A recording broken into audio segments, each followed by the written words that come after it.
Chapter 331, The Dark Gathering. Looking at this guy's status window, he has a bunch of interesting skills. Same as the other two.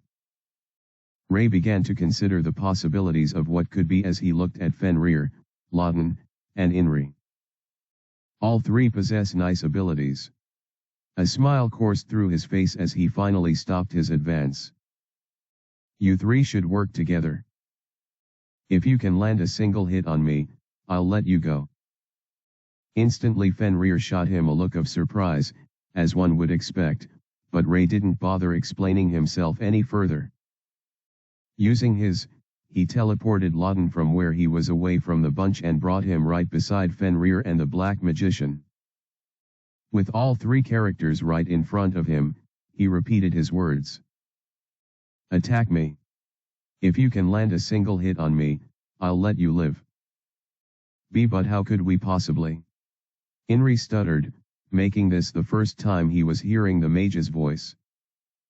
It sounded so pure and innocent, a sharp contrast compared to the kind of person they were. I don't have time for this. Ray rolled his eyes and decided on the second option. His eyes glowed as he activated the skill. The moment he did this, Fenrir and Co fell under his ability. Rise. They all rose to their feet, like puppets that were being expertly controlled by a professional. Fight me like you mean it. Use every skill at your disposal. The three, all having blank expressions on their faces, instantly took stances for combat. It felt a little invigorating seeing them act this way. Now I see why Belle was so obsessed with using her on everyone. It's pretty useful. Ray didn't really like using mental attacks on people, since he found it to be intrusive. However, he had already solidified his resolve against people like these. If he could kill them, then surely controlling their minds wasn't out of the options for him. Besides, with still activated, he didn't feel any emotional or moral weight based on his actions. He just did what had to be done. Begin. Fenrir was frightened. What am I doing? He found his body to be moving on its own, with him being powerless to stop it. It felt like he was seeing with his very eyes, and he was feeling every sensation that occurred within and without his body. But he could not control anything. He was paralyzed, forced to see everything that would play out, a prisoner in his own flesh. He heard himself mutter. As expected, power swelled within him, sending ripples of energy dancing all around his immediate surroundings. As shock waves rushed from his position, white fur took over his toned skin, turning him into a partial beast. This was Fenrir at full strength. From his peripheral vision, he could see his subordinates activate their respective skills. The Black Magician's skills focused heavily on debuffs and curses, which would essentially be lethal. Skills like, with his only purely offensive magic being. If they could slow the enemy down with these heavy hitters, then it was possible to win this battle. Or so Fenrir hoped. As for Lawton, he was mainly focused on offense. He had the skill, as well as, and these skills, added to the incredible density of his armor, made Lawton incredibly destructive and versatile in multiple weapons and fighting patterns. Fenrir could already see the obsidian blade summoning a few blades, holding one in each hand, while the rest floated in the air as a result of an effect from allowed his blades to go up in flames, increasing their offensive abilities, while improved all of his physical abilities. With all said and done, Fenrir was still much stronger than Lawton, but the latter was pretty strong himself. Inri was also done casting his spells, which caused a shroud of shadows to cover him as a defensive cover while an extremely poisonous magic would be sprayed on the target. Inri's strike will come first. Fenrir knew his subordinates well enough to predict that. After all, the black magician would usually use to paralyze the enemy, sometimes leading to their deaths, and then alter their perceptions using which practically tricked the mind with auditory and visual illusions. Afterwards, he would use to wear down the defense or vitality of the opponent, while finishing them off with lethal poison. For some reason, despite having the ability to make people suffer with his poison, Inri preferred a quick death through a deadly dose. I doubt he'll die if he's attacked with the poison, but if Lawton and I strike immediately after, then maybe. If they landed one hit, then they would live. Fenrir wasn't in control of his body, but he desperately prayed for the success of himself and his allies. Boom! The attacks were initiated, and Fenrir's two captains struck in tandem while he followed suit and dealt the finishing strike. The entire building trembled, and it even tore the ceiling open. The chandelier that was above them came crashing down, sending its glass fragments flying everywhere. The beautiful crystal-like shards soon became sullied by the blood and gore beneath them. But none of those mattered. Whoosh! Boom! Boom! More strikes and explosions rippled through the area, devastating the furniture that once stood glamorously at the center of the room. The chairs were devastated, ripped to shreds by the shock waves alone, and the table was broken into multiple pieces before burning down. Several more strikes and the ground began to send forth debris. Fenrir attacked ferociously in wolf form, utilizing 100% of strength in each strike. However, okay. That's enough. It was all to no avail. I've seen enough. The man called Relix told them, his tone a deep lull that told of nothing. Farewell then. Asterisk. Asterisk. Asterisk. Thanks for reading. I mean, it was inevitable, but they tried their best. Respect. Chapter 332, The Dark Gathering. Swish. That was the last sound Fenrir heard before his body turned into mincemeat and his consciousness was plunged into darkness. Before dying, though, Fenrir could only ask himself one question. Why? Did I ever think I killed a dragon commander? He didn't understand the reason why. Perhaps, if he didn't have such thoughts, he wouldn't have been so careless with his actions. We were just previous soldiers drafted into war back then. The founding members of the mercenary gang were merely ex-military officers who decided to defect and become fugitives instead. They stole a lot of resources from the Alliance, especially weapons, before defecting. This was instrumental in starting their own organization.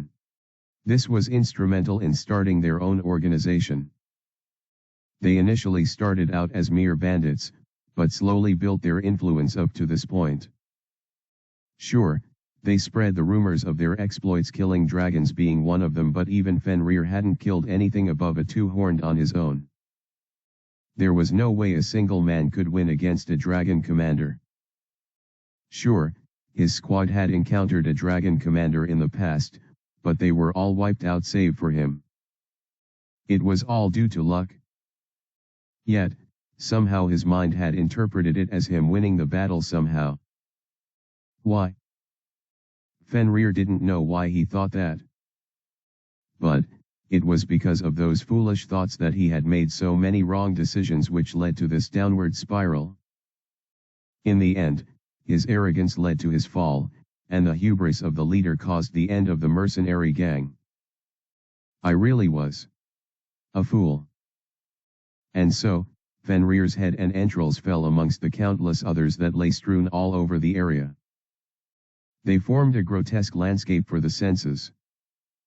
A painting of death. Not bad skills at all. Ray thought to himself, happy to have gotten something valuable from the entire exchange. His expression quickly soured, however, after thinking about the fact that there were still a few members of the Heads of Destruction whose skills he hadn't yet obtained. Even if they're not useful on their own, I could fuse them for maximum efficiency. Ray sighed, realizing there was no use making a fuss of such matters. I have no long-distance communication skill, so it's not possible to tell Ader to spare the heads of destruction until I return. Besides, knowing his familiar's personality, they would already be dead at this point. The most he could do at this distance was feel what Ader was currently experiencing, and based on those vicarious emotions, Ray could only feel delight and satisfaction. It felt so raw that Ray was convinced that Ader was doing some pretty nasty things back in the capital. As long as it's only directed at the bad guys, I suppose there's no issue. He cast his gaze on Rebel and Kara, who were still seated in their seats. They had been constantly protected by Ray, so none of the echoes of destruction touched even a minute part of their outfit, stockless of hurting them. "Are you all good?" he asked, especially looking at Esm, who remained behind Kara. "Why, yes. I'm fine." Kara nodded, though based on her trembling tone, it was clear she was somehow afraid. "Why is she frightened?" "Ah. I understand now." Ray looked around them and realized just how messy everything had gotten. This was the result he was going for, but he could see how that could be a problem for Kara. Her family was brutally killed, after all. It's possible she still has trauma. Ray had hoped seeing the people responsible for the death of her family would bring her some sort of satisfaction, but that seemed a little too much to hope for. But, even Rebel also looks anxious. Does he have trauma too? Sir Relix. The remaining two are, Rebel began, pointing at the seat that Scylla had previously occupied. "I know." As Ray glanced in its direction, he could only see a wrecked seat, with no one seated there. "Scylla and her guard slipped away while I was busy with Fenrir and his allies." Despite the severity of what he was saying, Ray's voice didn't display any ounce of worry or anxiety. In fact, it seemed like the opposite. A terrible calmness coursed through his words. "On to important matters. I suppose your role here is done, Rebel." I suppose so. I'll be transporting you back to the capital. As for you, Kara, I'll be reuniting you with the Alliance forces that are likely on their way here already." Once Ray said this, Kara's eyes widened a little in surprise. "On their way here?" "Yes. They're almost done with their thorough investigation of the city. Besides, my recent fight with Fenrir and the other two blasted a hole in the ceiling, which compromised the barrier that keeps this place hidden." Of course, Ray had ensured all of this was done intentionally. It was to send a signal to the Alliance forces so they could reach the location of the enemy on their own. For good context, this is what will happen. Ray went on to explain the plan going forward. "I'll be going after Scylla and her guard, while Rebel returns to the capital, and you'll rendezvous with the Alliance forces directly outside this building and explain what happened, of course.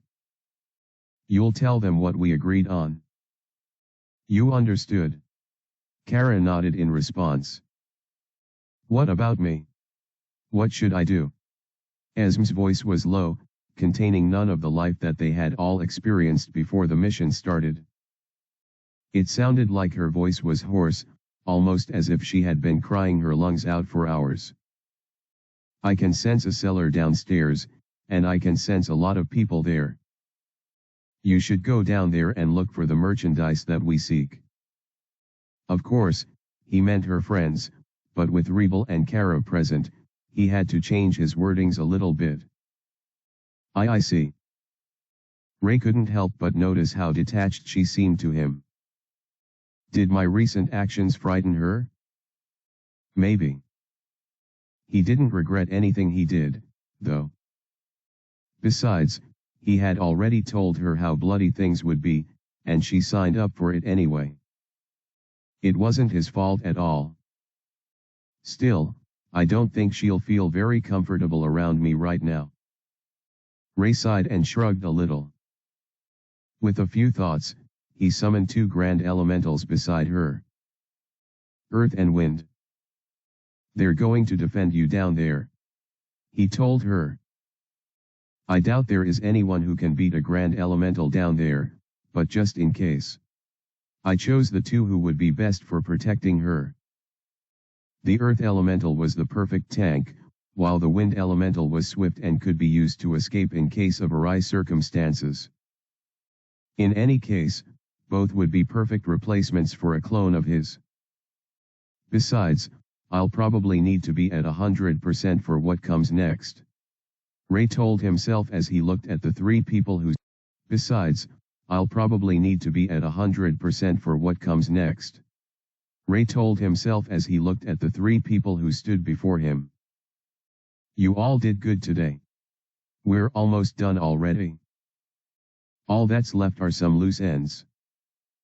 The last ounce of Ray's smile vanished as he recognized the next phase of what he had to do. Even I am not certain about how this will go. Asterisk. Asterisk. Asterisk. Thanks for reading. Well, we're almost out of the woods. It's time we draw close to the conclusion of this arc's climax. Chapter 333, The White Mask. Whoosh. Once Ray finished transporting Rebel and Carrot to their respective destinations, he activated the secret lever hidden on one of the walls. It instantly caused the ground to open, revealing stairs that led underground. One would expect it to be eerily dark, but luminous stones brightened the path, allowing the stairs to give off a majestic aura. If anything happens to my grand elementals, I'll come after you right away, Ray assured Asm, to which she nodded. He still didn't know what kind of expression she had under her mask, but he decided not to pry. We can talk about this after. Thank you, Sir Relix. Usually, they would both chuckle at this, but not a single echo of laughter could be heard. Only something akin to awkward silence loomed around. Later then. Ray broke the silence and waved her farewell, to which she whispered her response. He turned away, hearing how the Earth Elemental ventured into the underground area first, followed by Asm, and finally the Wind Elemental. This formation allowed for maximum security on Asm's person. With that out of the way, it's about time I catch the final prey, huh? The honest truth was that Ray never lost sight of Scylla and her guard. In fact, he had intentionally delayed in dealing with them so he could see what they would do. Sure enough, the bodyguard was a spatial magic user who teleported himself and his mistress to a secure location, though still within the same building. Not that I didn't know he would do that. Even now, with his perception spread throughout the building, he could sense exactly where they were inside. It's about time. Clenching his fist in resolve, Ray's crimson eyes glowed beneath his black mask and he vanished from his position. Whoosh. The world blurred as he was instantly greeted with the new area he would appear in. Ray had already braced himself for the worst when teleporting. He expected to even be plunged straight into battle once he appeared in front of the enemy. He had planned for traps and all sorts of preparations that his adversary would have set up in order to deal with him. However, what the? Even Ray never expected what he saw in the white and red room. Scylla was standing about 50 meters from him, kneeling before the man in the white mask. The moment he appeared, she turned to look at him, and he saw her wretched face, one filled with tears and melted makeup. Black lines fell from her eyes, and a particularly horrified expression consumed her face. It was both perplexing and satisfying to see. But, before Ray could fully savor or understand what he was witnessing, the next surprising thing happened. Swish. Her head was sliced off her neck in one swift motion from the white masked guard. There was a certain emotional detachment from the man who committed the act. His action was fluid, precise to the letter. As he used his hand as a blade, swinging it with sharp momentum, and the head flew from the body, Ray maintained his silence and watched. Scylla's head ascended high, her blonde hair dancing in midair as bubbles of blood followed her. Then, her lifeless body crumbled to the pure white tiles, with the red pool already forming underneath it. Not long after, the decapitated head followed. As Ray stood there, watching all of this with widened eyes, he only had one thought. What the hell? Ha!Haa! Scylla nearly vomited as she felt herself get pulled away from the side of horror into a white room and red room. This place is. She recognized it well as her dining area. Why would her guard teleport her to a dining area instead of the safe house? No. Not even that. I didn't even know he could use spatial magic. Scylla's thoughts flowed.Haa. She tried to speak, but only heavy breaths came out. She felt very nauseous, and her body was still trembling from the leftover fear that the man in black had inflicted on her. Right now, it didn't matter that her guard could use spatial magic without her knowledge. Only one thing was of concern to her. See, can you beat him? That monster in the form of a man. Can you win against him? The guard placed his hand on his chin, located directly behind his white mask. He seemed to be thinking very deeply about it, which gave Scylla some glimmer of hope that it wasn't too absurd. If he can win. Or even if they're even, then it's possible that I can escape while he tries to hold him back. It's a possibility. Me winning against him. It's a possibility. Scylla's anxious face transformed entirely the moment she heard this bit of good news. Then stop him. Fight him off while I escape. Once again, the guard rubbed his chin for a few seconds. What's there to think about? I'm your master. Scylla wanted to scream, but she patiently waited. No. Her eyes widened as soon as she heard that response. What did you just? Words flowed from his lips, and the next moment, Scylla felt her body descend. Yet. Her eyes began to widen as she found her body unable to move in the slightest. She merely powerlessly knelt before the man who was supposed to be her guard. Her slave. What is the meaning of this? What's going on? Her question fell on deaf ears. Not only did the guard not answer her question, but he didn't seem to be paying any mind to her. The confusion written on Scylla's face only got even more palpable by the second. Her heart raced and a certain fear began to surface. A fear that perhaps she was not in control of the situation. No. No. No. I command you by the slave crest to explain yourself. No response. Release me. Nothing. Protect me. No word was given back. Scylla wheezed as she looked at the man in the mask with shock and downright confusion. None of this made any sense. Why? Isn't this working? You're quite the idiot. His voice suddenly echoed in the air, and for the first time since they arrived in the room, he looked straight into her eyes. His glowing blue gaze caused her body to tremble in a feeling she could only associate with fear. No. Despair. You still haven't figured it out. Scylla didn't know what he was talking about. Figured what out? Who could possibly understand this paradoxical event? He was her slave, yet not only was he not responding to her slave crest, but he was displaying abilities that she never knew existed. The man before her was already beyond human when he was loyal to her, but with these new sets of skills that he was displaying, she didn't know where to place him. Scylla didn't understand him. Who are you? Wasn't he her slave? Wasn't his name? His name? What is his name? What is? As Scylla stared at the white mask with nothing short of stupefaction, the man behind it spoke. Who am I? Well, you're about to find out. Asterisk. Asterisk. Asterisk. Thanks for reading. I will never admit to anything. I won't spoil anything too. Whether you're right or wrong.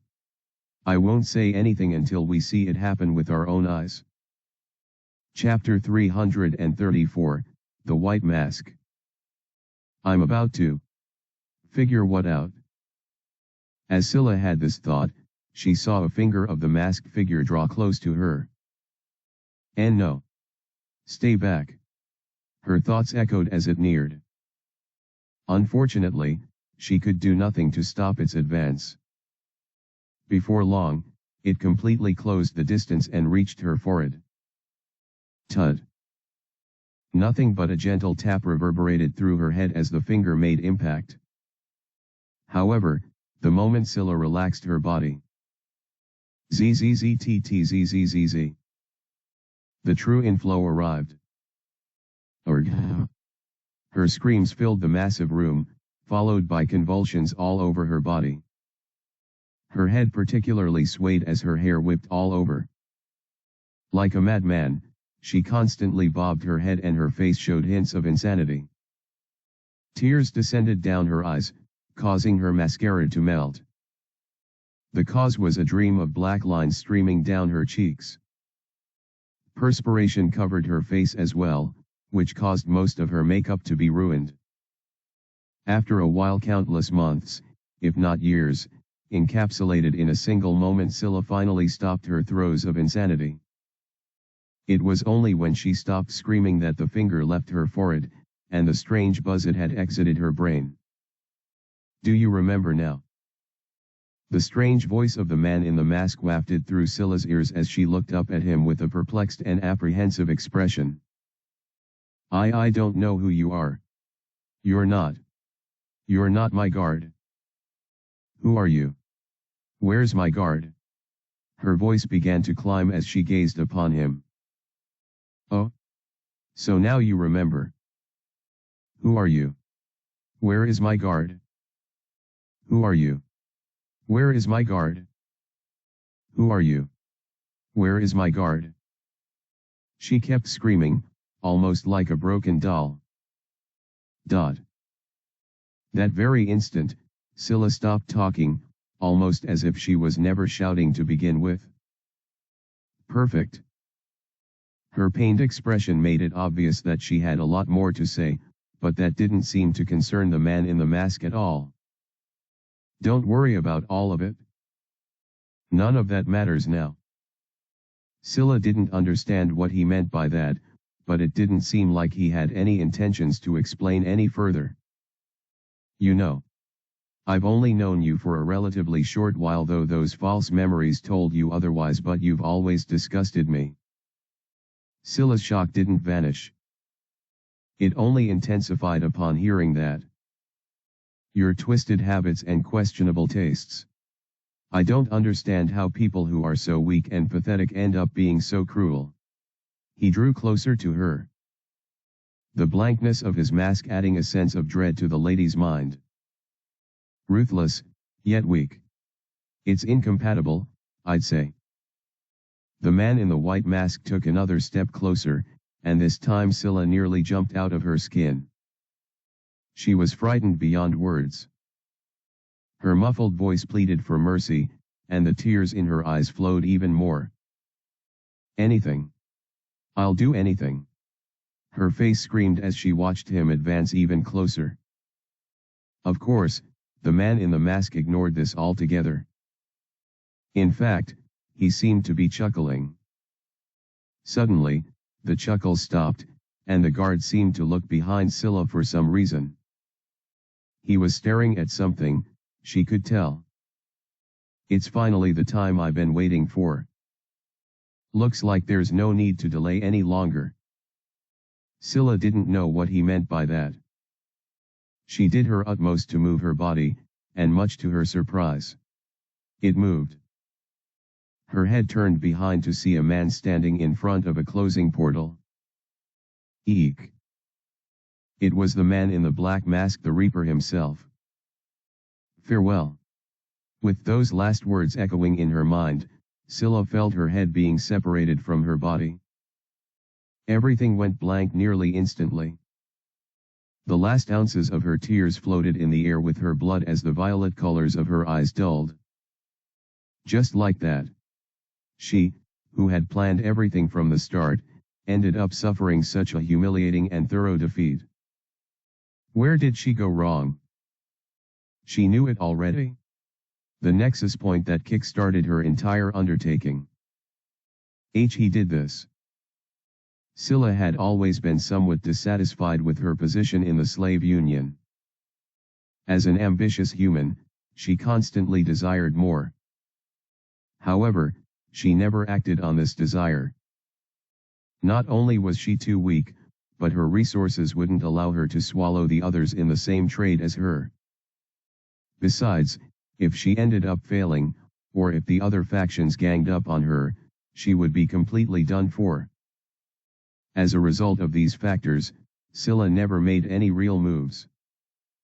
Not even after the capture of Evalsredart and the deaths of the counselors who truly ruled the underworld.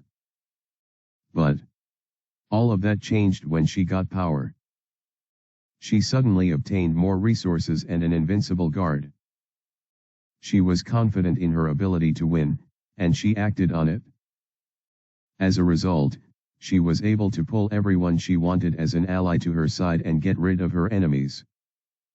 None of it was her fault. I never wanted all of this. It was too late, though. Her cries could be heard by no one at this point. Scylla only screamed at the abyss as it called for her. And she had no choice but to answer. Silence. Pure silence pervaded the world of white and red that the two masked parties occupied. They stared at each other in quiet observation. However, before this entire confrontation went any further without a single word being spoken, the man in the white mask spoke out. It's understandable if you're confused about what just happened. There's no need for you to explain. The one in the black mask. Ray responded. He stared at the corpse at his opponent's feet, before trailing his gaze back to the white mask. I know this is the sort of thing you would resort to. With narrowed eyes and creased brows, Ray spat out his name. Adrian Chase. Asterisk. Asterisk. Asterisk. Thanks for reading. I hope you enjoyed the chapter. Yeah. I knew you all saw this coming. I made it obvious for a reason. Chapter 335, Revelation. Adrian Chase. It all makes sense now. As Ray's thoughts trailed, he wondered why he never pieced together all of the information beforehand. Back then, when I first saw him standing behind Scylla, I instantly knew he was involved. I just didn't know why. However, now that they were standing opposite each other, Ray had a good idea of what was going on. Did you manipulate the events thus far? Pretending to be a part of the criminal underworld. Acting like someone you're not. Just to gain all the benefits. Ray thought along these lines because they were the kind of things he had done and would do in order to get what he wanted. What were the chances that Adrian had a similar thought pattern as him? He has been controlling Scylla without her knowledge. He probably wants all the resources of the underworld for himself. This was an elaborate way to set things up, but he was able to orchestrate the events thus far. Or am I the one overthinking it? Ray thought to himself. No, you're not overthinking things. The moment Ray heard Adrian's voice and saw the boy move, Ray instantly took an offensive stance. Relax. Adrian reached for his mask and began to pull it away. I don't want to fight. As Adrian revealed his face to Ray, it precisely matched the smiling boy who turned back then. His black hair swayed as his blue eyes gleamed with some sort of hidden motives. He instantly got shivers when he remembered that event, but suppressed everything in an instant. I know what you're thinking, and you're not completely wrong. But you're not completely right either. Ray still maintained his offensive stance as Adrian began to advance forward. I indeed orchestrate these events, but it wasn't wholly for personal gain. I mean, look at the results. The black market, the mercenary gang, and the slave union. They're all in shambles. And I mean, isn't this the perfect conclusion? Ray narrowed his gaze as he listened to Adrian speak. He didn't believe a single word the boy uttered. That's because I was here to ensure whatever plan you cooked up didn't work. In response to Ray's words, Adrian chuckled. It's funny how you think I didn't account for your presence at today's event. What? I mean, you're the main player today, Sir Relix. Ray didn't know what to believe any longer. Adrian was skirting around the issue, or perhaps he was being straightforward. I only set the stage for you. To what end? If you truly wanted to reap the maximum profits, you wouldn't have involved me. Ray narrowed his eyes as his glare deepened. True. But, like I already said, I did all of this for a good reason. Ray's skepticism was obvious in his silence. The black market and this entire criminal empire that the Triumvirate founded is stupid. It'll only get in the way of the Alliance's progress in the long run. Adrian drew even closer, until he got to the place where the head of Scylla landed. They were a cancer eating away at this nation's resources and potential. They're a detrimental force. An overall liability to the mission. Adrian stepped on Scylla's head and instantly turned into a bloody paste. That's why I had to cut them off. So he did this for the sake of the Alliance. Ray had already had the exact same thought about the criminal underworld some time back, so he knew Adrian wasn't lying about that. The wealth of the underworld would be best distributed to the Alliance in order to improve its economic state and ensure better social welfare. Goods and special items would be more helpful in the mainstream market, especially in times of scarcity and warfare. Of course, those profiting from it would disagree, but if the underworld kept hoarding things from the mainstream, it would lead to the overall detriment of the Alliance. Slave trade was also incredibly vile, and the mercenary gang also committed atrocities for the other branches of the Triumvirate. This created an entire cesspool of wealth that would eventually burn itself out and eat itself up. It was just as Rebel said. The entire enterprise isn't sustainable. Ray agreed on all of that. However, do you really expect me to believe that you did all of this for altruistic reasons? Summoning a blade from seemingly nowhere, Ray pointed it towards Adrian. I can't be an idiot and just accept whatever he says. If he could pretend to be a heartless killer as Relix, then it was possible for Adrian to act as a concerned philanthropist. Haha. You really have such a low opinion of me, huh? Yes. Yes, I do. Ray gritted his teeth and glared. Anyone who could orchestrate a scenario to frame a classmate, steal from them, cause someone else to die in their place, and so on, deserved his full skepticism. There was no way he would let Adrian off the hook just from hearing a few words concerning his selfless deeds. Believe it or not, I'm not an enemy. I'm not even the villain here, the dragons are. Ray found his blade wavering a little. I'm also very much against the dragons, just like you. Just because I do things a little differently doesn't mean our interests do not align. Adrian added. By differently, you mean creating a bloody mess by messing with people, don't you? Says the guy who killed all those people. You're welcome, by the way. Adrian casually shrugged as he spoke. What's that supposed to mean? I'm just efficient is all. If you want to get rid of the dragons, then you'll have to be prepared to do anything necessary to achieve that goal. Ray couldn't disagree with the words Adrian was saying. In fact, he found them to be alike in a lot of ways. But there was something about Adrian that made Ray feel a sense of repulsion. The difference between us is that I'm willing to do whatever it takes to win, but you still hesitate. As Adrian said this, he smiled at Ray. For now, at least. Asterisk. Asterisk. Asterisk.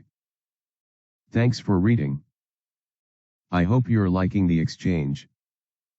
What do you think about Adrian's philosophy thus far? Chapter 336, Revelation. Ray felt something rise within his chest every time Adrian spoke, but it was always suppressed by. His words struck some kind of chord within him. If it wasn't for this entire incident, I wouldn't have killed anyone. It was Adrian's fault that he became a killer. No. That's not fair. I might have had to do it eventually. Ray knew he had to take responsibility for his actions. However, looking at the boy before him, he couldn't help but dread something. Will I become like him eventually? Was that so bad? It was mostly thanks to Adrian that the criminal underworld was crumbling. No. He went about things the wrong way. His actions were too extreme. But were they? Ray dug deep within himself and asked himself a very difficult question, one that he was just considering at the moment.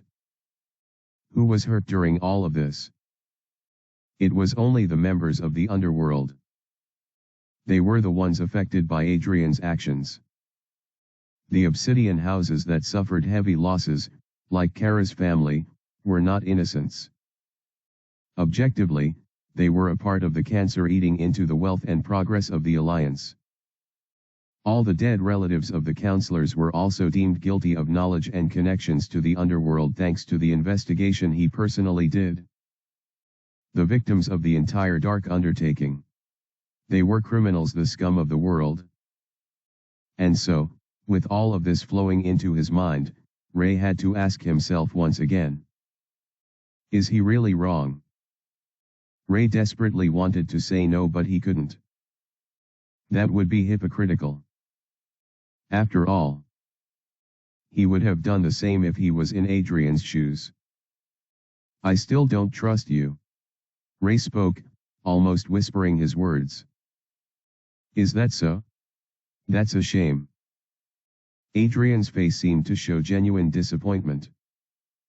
Something akin to regret was also mixed into his eyes. Ray. The moment Ray heard his name, his eyes snapped open. Hold on. He knows I'm Ray. Throughout their interaction, he had spoken as Relix, and Adrian had also addressed him the same way.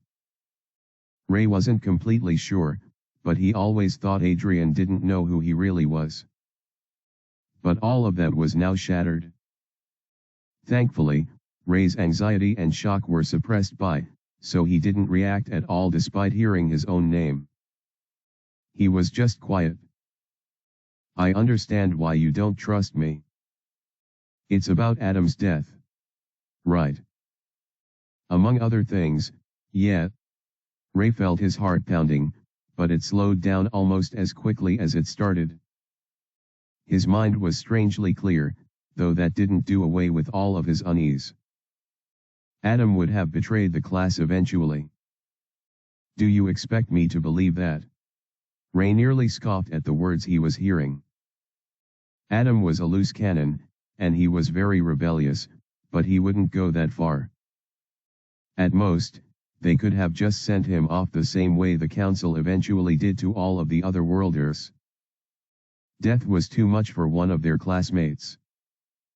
I don't expect you to believe me, but it's true. This is probably not relevant anymore, but you should know that Adam is a serial rapist and sex offender. What? It's weird how he's already such a shitty person despite being so young, but it's true. All those crimes were swept under the rug by his rich and influential family. How do you expect me to believe such outlandish claims? Ray's thoughts nearly burst out. There was no way for him to verify any of the claims that Adrian was making. The only thing he knew for sure was that Adam indeed had a rich and influential family. That was why he was such an asshole to everyone, able to get away with bullying and the likes. Despite his terrible behavior, he was still very popular and constantly surrounded by people. It was all due to his money and influence. He did a lot of shitty things in the past, but isn't rape too far? What if I told you that he also killed someone? Ray didn't want to believe him. I prompted him to kill Adonis, but why do you think he readily accepted my offer? Because you influenced his mind. Maybe. No. It's because he's done it before. That's enough. Ray sighed, refusing to make any comment that would cement his identity as Ray. For all he knew, Adrian could be guessing his identity. I have no idea what you're talking about, he added. Adrian chuckled, shrugging casually once again while nodding. I understand. Fair enough.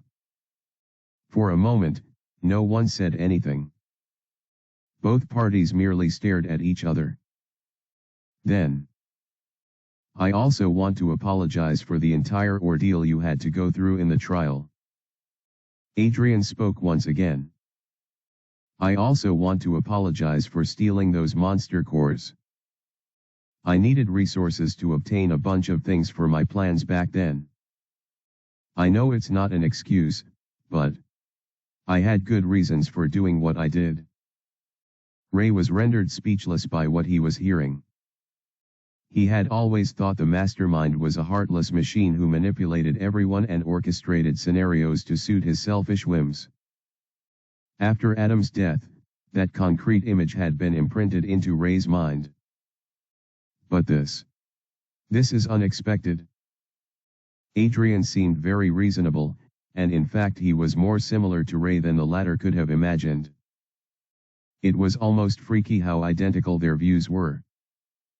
But Ray searched within himself for a way to justify his skepticism towards Adrian, but his mind came up blank. Just like Adrian, he had also gotten his own resources through somewhat illegitimate means. Did that make him evil? No. Apologies are shallow, I know.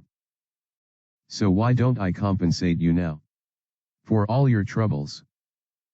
What are you talking about? Ray asked, realizing he had been silent for too long. I'll leave the remaining resources Scylla had, as well as all the resources of the black market members at your disposal. I won't touch anything. Adrian's response would have come as a shock to Ray if he didn't already know the kind of person he was. You've already taken what you need, haven't you? In response to that, Adrian merely deepened his smile and shrugged. If you feel like that isn't enough, then why don't I give you some information? Consider it as a reward for getting this far. Ray didn't like how he was being strung around like a child. It seemed like, even now, Adrian was manipulating him. Perhaps that was what rubbed him the wrong way when dealing with this boy. The fact that Adrian held the advantage here. Ray hated feeling like prey. Like the underdog. However, in all their interactions, It always seemed like he was one step behind Adrian. It was despicable. He hated every second of it. Perhaps he wasn't particularly angry at Adrian for his actions as much as he was upset that he never thought about them, or maybe was just one of the pieces being played by someone else, rather than being the chess master himself. Even now, as he was piecing together all of the information before him, Ray couldn't help but feel like that was exactly what Adrian wanted. It left him at a crossroads, with two equally detestable options. I know about the whereabouts of our classmates. I can tell you that if you like. Asterisk. Asterisk. Asterisk. Thanks for reading. What do you think about Adrian's personality so far? I feel like he talks too much. Chapter 337, Revelation. Our classmates? The ones who left the royal estate. Ray had no idea where they were, and he frankly didn't even bother finding out. In all honesty, none of that mattered to him. They were liabilities, and save for Noah, who he considered a friend, there was no value in looking out for any of them. Rather than that, he focused on making sure the current roster of capable Otherworlders were as formidable as possible. That way, he could cut his losses and take his chances with the winning team. But he means to tell me that he knows exactly what they've been up to. Most of them are working closely with merchants and reputable agencies. With their skills and basic combat training, they can pretty much handle all the bandits they have to fight to guard properties. Adrian explained. Of course, there was still no way to verify what he was saying, but Ray was running out of reasons to believe Adrian could be lying. He didn't even know why Adrian would lie. A few are already dead. It's a shame, but it's quite the cruel world that they found themselves in. Who killed them? Ray found himself asking. Adrian smiled as soon as Ray replied with that, and for a second, he said nothing. However, his silence was short-lived. Monsters. They didn't stand a chance against powerful monsters.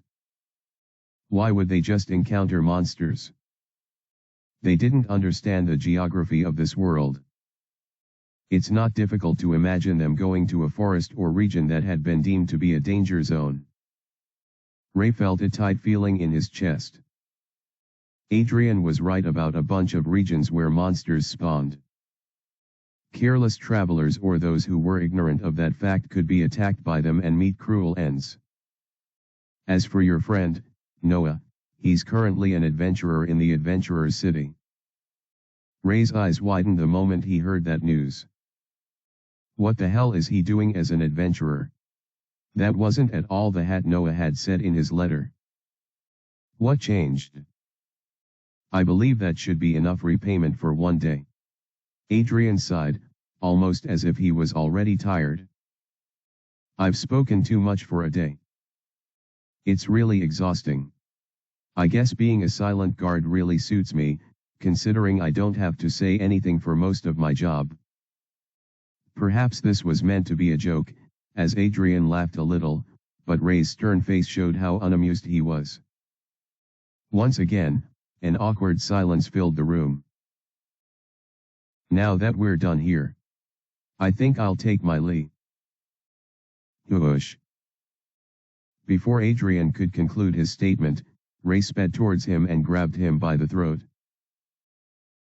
He rushed towards a nearby wall and slammed Adrian on it without a care in the world, forcibly imprinting a massive crack on the wall. Boom! Shockwaves of the sudden action caused everything in the room to tremble, but Ray's grasp remained firm.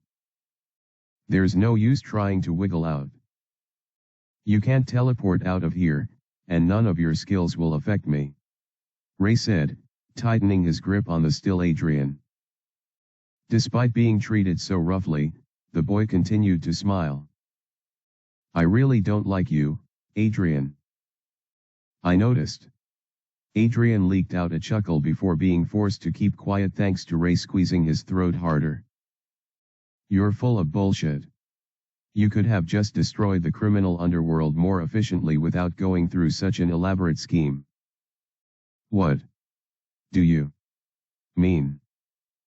You can't fool me. You are strong enough to destroy all of them by yourself, and you've had the chance to do so. Yet, you went through all this length and risked so much damage to achieve the same results. I'm not buying it. Ray drew closer to Adrian and growled. You have other intentions. Tell me what they are. Haha. Damn. You really have me all figured out, don't you? Adrian coughed, maintaining his strained smile. Ray pressed him against the wall, his crimson eyes glowing greatly. Perhaps I was curious about you and wanted to see how strong you were. Alas, this event wasn't too challenging, so I couldn't see the depths of your power. Is that so? Ray's intensity increased. Relax. It's all hypothetical. He coughed once again. The thing is, I don't want to make my existence known to the world. That's why I chose to blend in with them and organically destroy everything from the inside out, inviting you to deal the final damage. What? If I went about the destruction of the criminal underworld more straightforwardly, it would alert everyone of a higher power. I don't think I want that kind of attention. I thought you wanted what's best for the people. Ray mused. There's that too. Adrian widened his grin. Think about it. How would people react if they found out there's a second Relix running around, with enough power to completely decimate an organization that has been operating from the shadows for a decade? Ray could think of a list of reactions, though it all depended on the circumstances, or nature of Adrian's approach when purging the filth. No matter how you slice it, I consider the whole thing unnecessary. There's no need for a second Relix when there's already one. Is that why you made it so that I was involved? Ray asked. Adrian nodded with a brilliant smile playing on his face. I want you, as Relix, to take full credit for all this. You can be that overarching figure that will serve as a higher power. I don't think so. But you've already started. All your actions so far have been in that line. You saving the otherworlders, killing the dragon, and even the way you're currently assisting our devoted classmates to grow. You've done so much, so just add this one to the list. Ray could once again see the sense in Adrian's words. But he knew, instinctively, that there had to be some kind of catch. A deep benefit that only Adrian knew about and would profit from. Do you think I'll let you use me like this? Yes, I do. Ray growled and squeezed harder on Adrian's neck, but the boy still spoke normally regardless. It's for the greater good, after all. I think you'll need to define what you mean by greater good, Adrian. In response, Adrian raised both of his hands in an I don't know or you tell me fashion. We're both on the same side against the dragons. I think that already speaks for itself. Ray chose silence this time. He had run out of things to ask, and Adrian seemed pretty harmless at this point.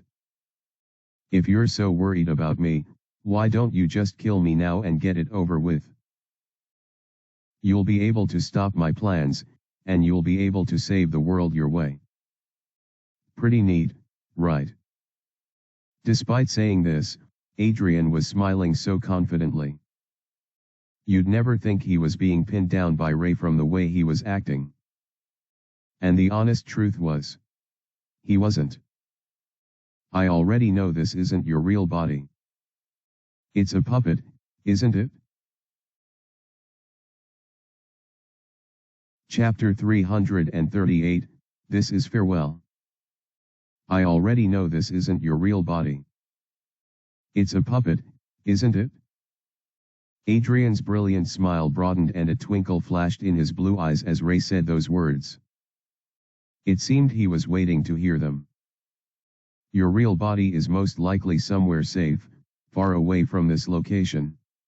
Ray added, his tone teetering the point between curiosity and disinterest. Once again, Adrian shrugged. Far away, yes. Safe. I'm not very sure. Upon hearing this, Ray narrowed his gaze and found himself smiling.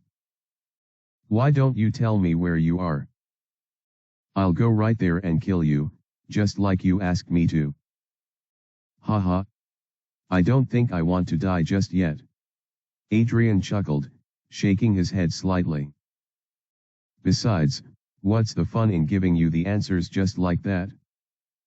It's a puzzle, so figure it out yourself. Ray already knew he was going to get that kind of answer, so he never put much stock into his question. If he had some sort of skill that would allow him to track Adrian's real body, that would have probably worked, but he currently had no such luck. All he had was a marionette whose death would be inconsequential. I can't use ore on a target that isn't in my immediate vicinity, so it's not possible for me to force him to spill the beans. None of my skills can allow me to reach him in any way either. Ray gritted his teeth, realizing he was stuck. Just as Adrian desired. You did well, you know. Killing these people, I mean. Adrian's voice spurred Ray from his maelstrom of thoughts. It caused Ray to suspend his mind from going over as many possible alternatives to the situation at hand, instead gazing into Adrian's azure eyes. If you consider me vile, then I wonder how you'll react once you see. See what? Ray asked in a bit of frustration. Underground. Check it out for yourself. The secret underground area? Isn't that where Esm went? I don't see your partner with you. The weakling who was hiding behind that armor. Ray's eyes slightly twitched the moment he heard those words. Was active, so he hardly reacted to anything Adrian said to him. Does he know Esm's true identity, or is he just trying to pry information from me? I'm not sure. Either way, he decided not to say anything. Your priorities are misplaced. I don't think you should be wasting any more time with me downstairs when your partner is down there. Ray flinched a little more. I definitely didn't sense anything dangerous down there. Nothing too dangerous for my grand elementals. Sure, there were a lot of people that occupied the spaces underneath, some of which were most likely hostile, but they wouldn't be too dangerous for his elemental summons to handle. He's just trying to mess with me, isn't H? Before Ray could finalize his thoughts, he felt something instantly die out within him like a connection which was suddenly severed. It was the link between himself and his two summons. Despite the effects of, Ray felt a surge of panic for about a second, before finally regaining his composure. Impossible. There was no way the connection between himself and his grand elementals would be cut off given the circumstances he had calculated. Only two things could cause such a development. One would be the appearance of some skill or magic which could hijack his control over the two elemental summons. As for the other option, it was the death of the grand elementals. Both options were equally terrible because they essentially pointed at the existence of a much more powerful foe than he anticipated. An S-tier threat, at the very least. Damn it. I should have left a replica with her, after all. The reason he didn't do so was because he wanted to be prepared when facing Adrian, or at least, his puppet.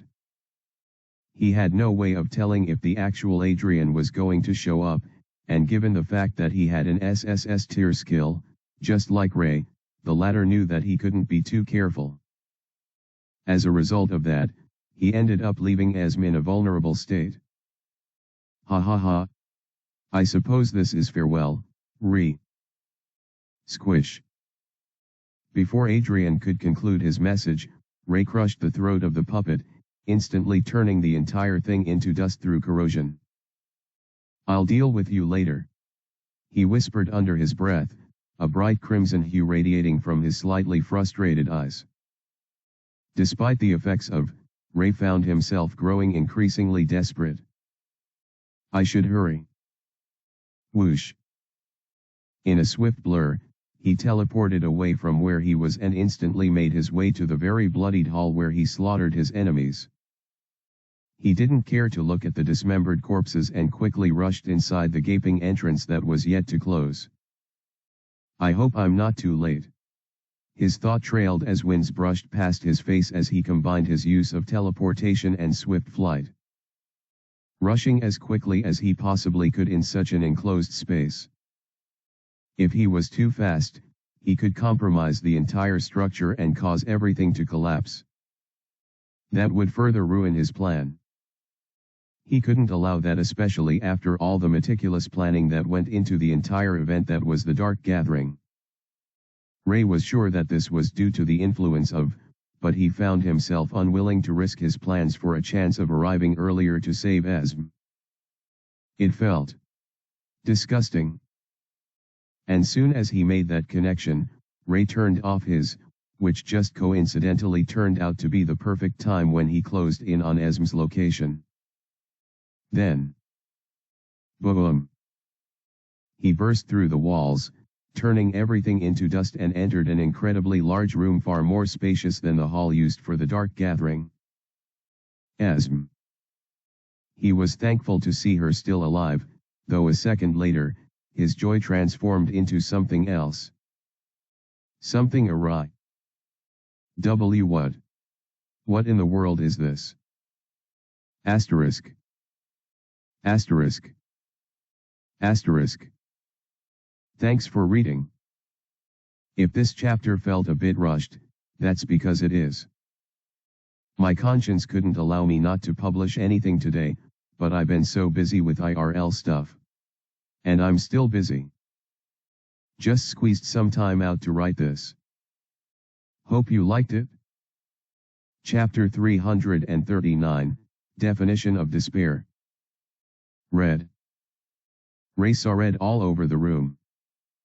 The succulent color of blood, and the warm moisture of the liquid dropped from every corner of the room. It occupied every facet of it. Then, sitting atop the endless river of blood, one that flowed without end, were heaps and heaps of corpses. Like mincemeat, their bodies were riddled with holes and squashed beyond recognition. It seemed they were initially diced into multiple pieces, and then crushed in many areas until they became nothing but pounded flesh. It was this very flesh that decorated the room, hanging all over like strewn spaghetti covered in tomato sauce. It was both an absurd and horrifying sight. Yet, there was a certain beauty about it. This painting of death, however, had one fatal flaw: the living still remained on it. This, perhaps, was what made Ray's eyes widen in absolute shock. Because, even if he didn't expect to see a scene of bloodshed, it wasn't at all new to him. However, this would be the first time in all of his existence that he would witness this. This scene of absolute depravity. He saw humans being treated like cattle.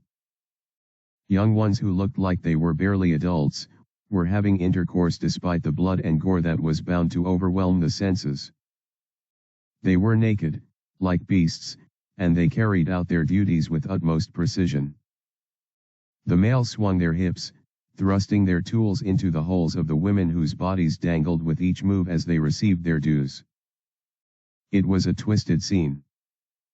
Their faces told Ray that none of them were enjoying this. It seemed more like they were in a trance rather than reality. They had dilated pupils, with drool oozing from their mouths and snot dripping from their noses, all signs of doping. One check at their status and Ray could easily confirm that they were on some kind of drugs, though he didn't even need to go that far to arrive at that conclusion. What he was looking at weren't humans anymore. They were nothing more than broken dolls whose activities had already been predetermined for them. Overcome by lust, and without barely any cognitive function left, the only thing they could do was to breed. What in the world is this? Ray's perplexed eyes took in this abominable scene and could barely even speak, talkless of move. Gore mixed with an unsavory orgy left a bad taste in his mouth, almost driving him to vomit all over the place. However, he stopped himself since that would only make things worse. Then, amidst all this, he heard a sob. It came from the girl who knelt right in front of the horror that pervaded the room. Her pale, naked skin was dipped in the crimson blood that flowed endlessly, and she seemed to be still like a statue without life. Yasm. Ray's tone contained a lot of worry, but also a slight hint of confusion. But, that was understandable. For the girl who knelt in the pool of blood was different from the one he knew just a few moments before. Replacing the black hair she had was an angelic bloom of white hair that flowed ever so beautifully. They were partially covered in blood, but their beauty radiated through even that. They appeared softer than silk, and each strand seemed to be made from the most beautiful of gems. However, this wasn't the only change. Esm's normal ears were now pointed, like that of an elf. In this moment of tragedy and horror, her true beauty emerged like a flower surrounded by dirt. In all its majesty, her pale body bloomed like the most perfect depiction of beauty, only to be shrouded by the world's greatest horrors. The sobs continued. As Ray took a single step forward, the girl's body began to move. Her beautiful hair swayed as she turned to face him, who stood from behind. Ray. Her lips uttered his name in a way that completely melted his heart. The pain in her tone, and the agony on her face as she said his name and hot tears streamed down her cheeks, was enough to paralyze him. He couldn't go any further. Ray could only pause and watch as she looked at him with a maelstrom of emotions. Fear. Rage. Sorrow. Pain. Horror. Disdain. A lot more existed on this spectrum, but before Ray could process any more of it, Esm opened up her lips and spoke once more. What have I done? I'm so nervous. Esm was right in between two reliable guards, but that didn't make her feel any safer. Even her very sturdy armor only felt like paper as she stepped into the brightly lit stairwell that led to unknown depths. Each of the grand elementals with Esm could easily crush her in a second, and she wouldn't be able to resist at all. She knew they wouldn't do such a thing since they were Ray's summons, but her intrusive thoughts kept winning in her mind. In the end, she could only nervously trot down the path set before her. They finally reached the bottom of the stairs, and all Esm saw in front of her was a massive red door. Atop the door, a message was shown. Warning, powerful aphrodisiac usage ahead. Please wear a face mask. Aphrodisiac. What is that? Esm was quite innocent in that regard, so she didn't know what such a commonplace term for a chemical stimulant for one's sex drive meant. Is it a poison or something? She glanced at the elementals who were with her. Thankfully, she didn't have any need to worry, since the wind elemental summon instantly shrouded her in a sphere of protection. This sphere protected her from any attacks or poisonous air around her. As a result, whatever this aphrodisiac was, it wouldn't affect her. I have the perfect nose mask with me. Esm smiled to herself, feeling a lot more confident. Elemental summons didn't need to breathe, so she doubted they would be in any trouble beyond the doors of the room. I guess it's time to advance, she told herself. Esm didn't like keeping her hopes up for too long, considering how she had been disappointed in the past up until this point. They had explored dozens upon dozens of warehouses, but Esm was yet to see a single friend of hers. None of her surviving family was in any of the places they visited, so she didn't want to think that this particular place would be any different. However, something told her that this time would be different. She genuinely believed that it was possible. No, likely to see them here. Perhaps it was just wishful thinking, an irrational expectation she placed on the situation due to how far she had come. However, Esme chose to believe it all this time. And so, she took a step forward, filled with purpose and determination. "Allie, Charles, everyone. I'm coming for you." Esme flung the red door open, and she was greeted with a squeaky clean white hall much larger than the room used for the dark gathering. It was so big and tall.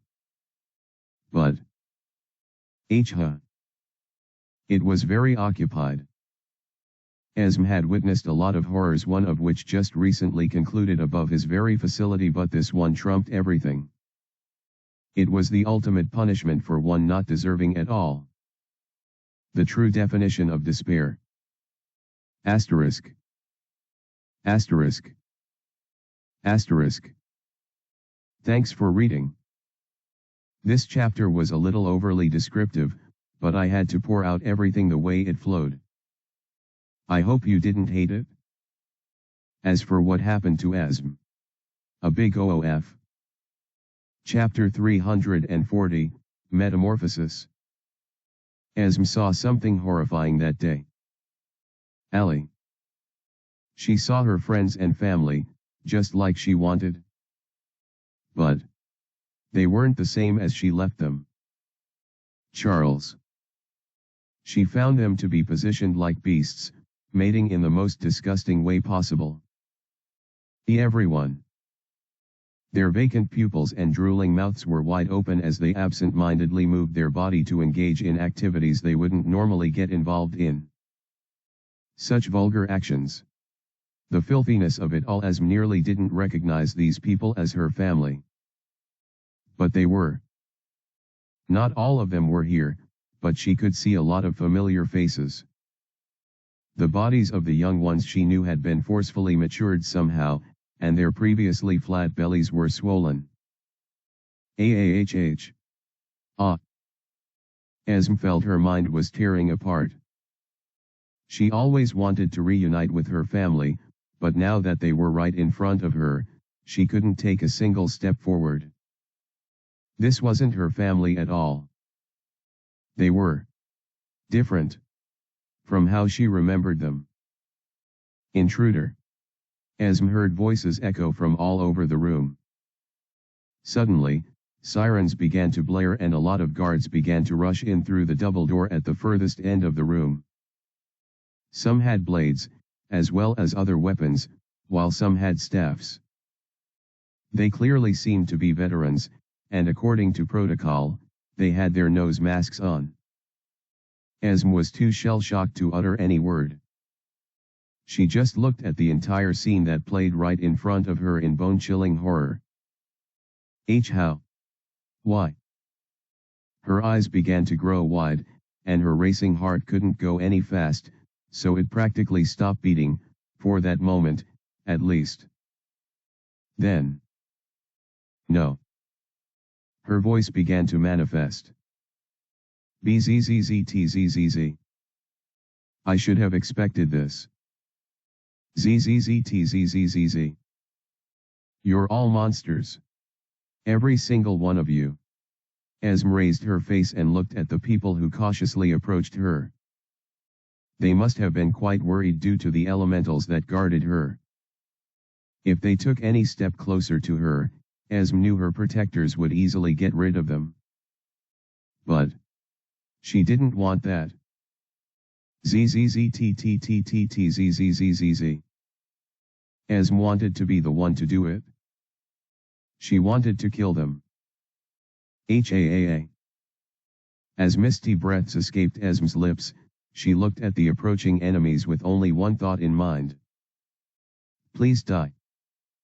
The orichalcum armor that covered her body instantly broke apart as a result of the inflow of such incredible mana. Her current power was too much for it to contain. That wasn't all, though. The two grand elemental summons beside her also shattered, and their bodies became nourishment for her new skill. The violent winds from the wind elemental, coupled with the broken shards of the immensely powerful earth elemental, gave Esm strength. She sent the winds forward, easily slicing through every single defense that her enemies could erect to protect themselves. Within a single moment, their diced-up bodies floated in the air, all of them without exceptions. Then, Esm sent the shattered rocks towards all the dismembered corpses, using the debris to point their flesh until they became pasty entrails and grounded meat. They splattered all over the room, both blood and flesh, all of it creating a disgustingly beautiful landscape of death. In that single moment, Esm killed over 100 guards, seeing their flesh and blood cover everything in the vast room.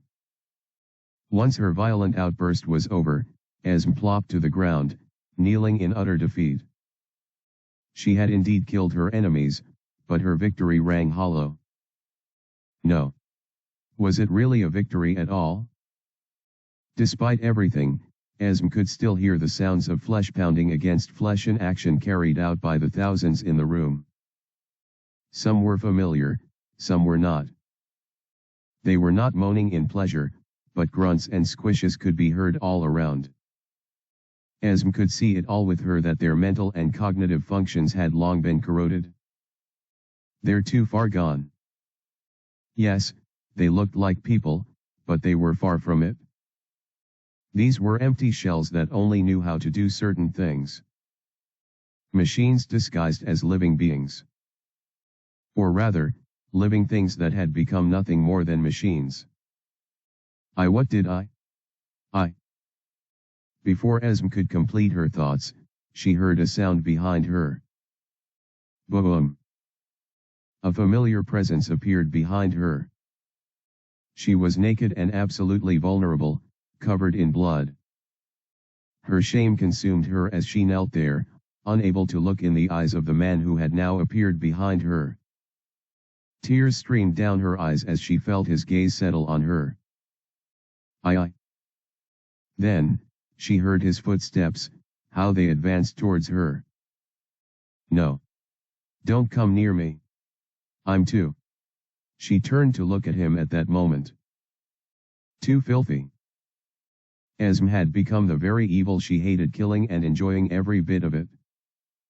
She knew a smile was on her face when she cut up those men and women and crushed their meaty flesh and solid bones with her power. It was terribly fleeting, but Esm had felt indescribable pleasure back then. She was a horrible person. What have I done? She whispered as she looked at Ray. His dark mask prevented her from seeing his face, but she was so scared about how he now perceived her. Perhaps as a monster. Or as evil. Back when he had executed all the members of the opposition side, Esm only felt disgust and repulsion towards him and the entire dance of violence. But now it was her turn. She was so scared to be gazed upon with such eyes. If only Esm really knew what Ray was currently seeing through the lens of his sight. He never perceived a monster. All he saw was a beautiful gem surrounded by tragedy. Asterisk.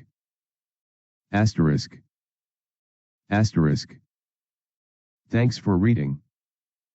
Well, I certainly hope I didn't gross you out too much with the descriptions.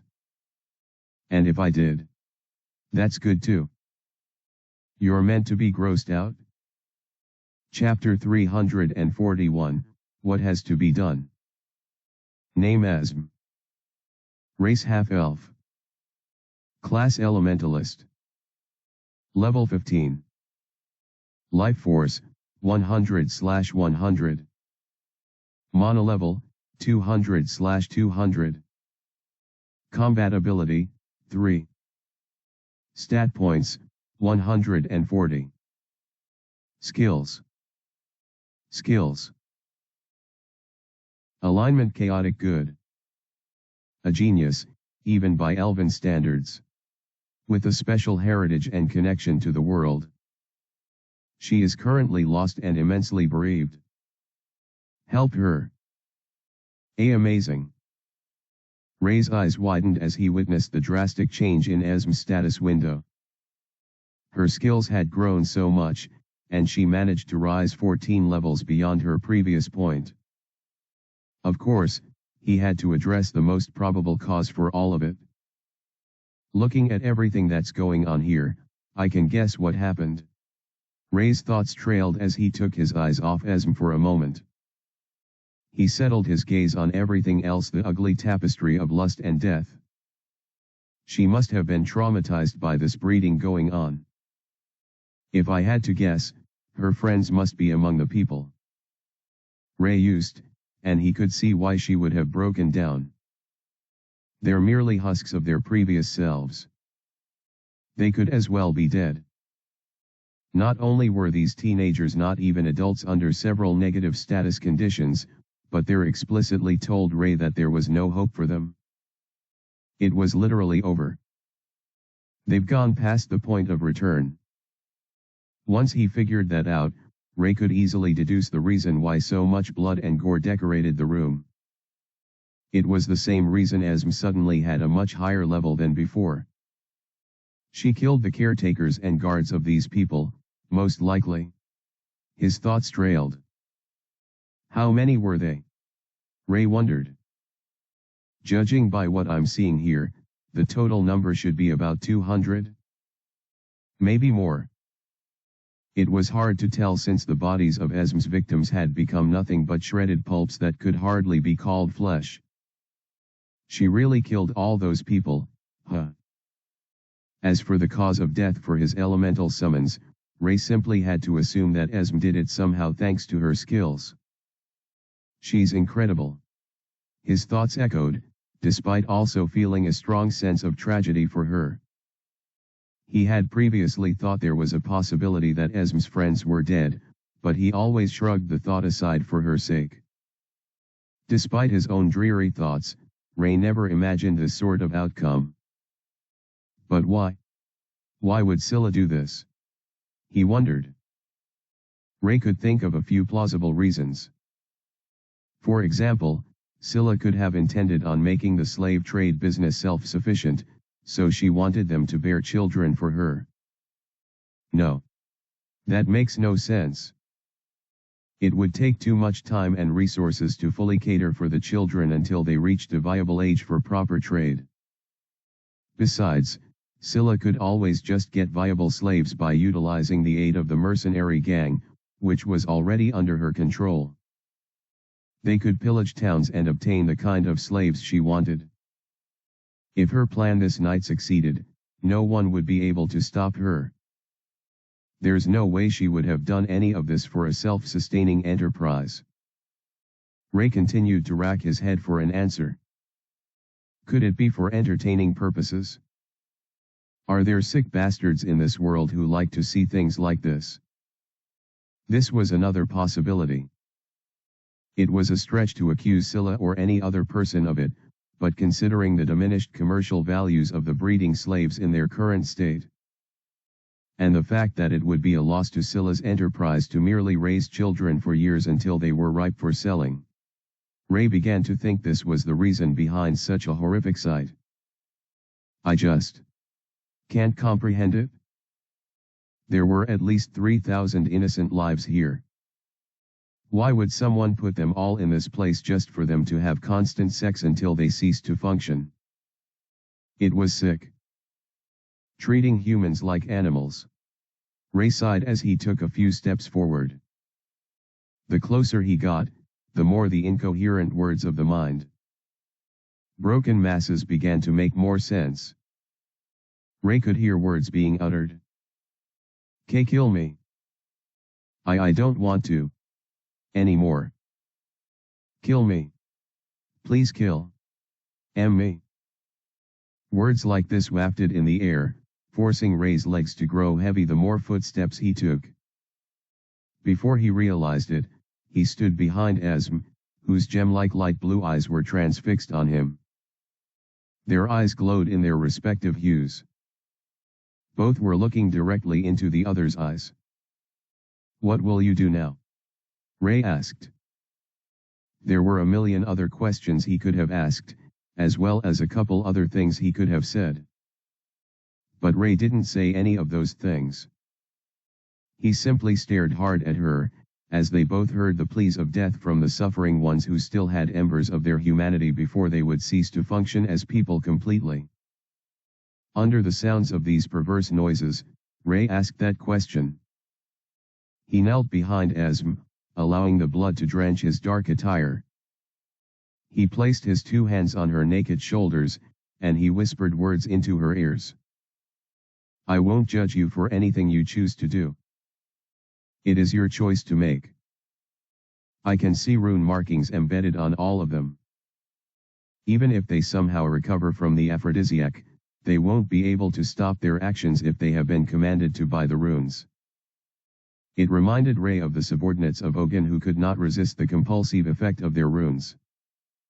They could also be inflicted with the curse that Revel talked about, so if we managed to make them stop, they could die. There was no way of really knowing how prepared the enemy was. Rather than letting them die in such a wasteful fashion, it would be better if they could be turned into EXP. Ray paused his thoughts and recoiled in surprise. He couldn't believe he could think in such a way about people who at least, during a period were functional human beings. Innocent, functional people. Yet, he wasn't hesitant at all to equate them to EXP. Is turned off, so why? Before Ray could finish his thoughts, he heard Esm's voice respond to his question. "I'll do what needs to be done." She slowly rose to her feet, and Ray watched her, still kneeling in his position. Her naked form was majestic, and as Ray looked at her from behind, he couldn't help but be blown away by her sheer beauty. Esm turned to face the thousands of livestock that continued their monotonous activities. "Thank you, Ray," she whispered. And then, swish. With the sleight of one hand, she put them all out of their misery. All 3,000 bodies plopped to the ground in a lifeless fashion, their heads rolling all over the blood-soaked ground as their convulsing bodies greeted the pool of blood that surged underneath them. In that single moment, a grand decapitation was performed. And Esm was the executor. Asterisk. Asterisk. Asterisk. Thanks for reading. These last couple of chapters have been dark, honestly. I can feel myself slowly descending into the kind of author I once was. But no. Let us all endure together. Chapter 342, Tainted. Goodbye, everyone. Esm's fleeting thoughts as she stared at the rent flesh and spraying blood was one of melancholy. She allowed all the emotions to flow through her, every ounce of her guilt and sorrow pulsating within the depths of her being. Esm felt it all. She closed her eyes and let tears stream down, slowing like the blood that spurted from the necks of all the innocents who died. Her only comfort was that her actions had freed them. Through their deaths, they could finally find rest. HAAA. Soft puffs of wind danced away from her succulent lips as she gazed upon the red-colored world. It was a lot different from what she used to see. This world is evil. It's too evil. Esm slowly turned away from the desecrated side of her creation. She faced Ray, allowing him to see her in all of her nakedness. "It has tainted me. Tainted you. Tainted everything and everyone." More tears fell from her eyes. "I hate this world," she cried, pain and hatred forming a horrible mix on her face. Ray approached Esm, and in one swift breath, he was right in front of her. "I understand." Ray drew her close to himself, allowing her smaller frame to fall on his muscular build. Her head descended on his chest as he wrapped his strong arms around her. I hate this world so much. Esme felt her tears pout out, staining Ray's dark robe with its contents. But Ray didn't mind. Instead, he shortly caressed her long hair and nodded through it all. His silence was her comfort.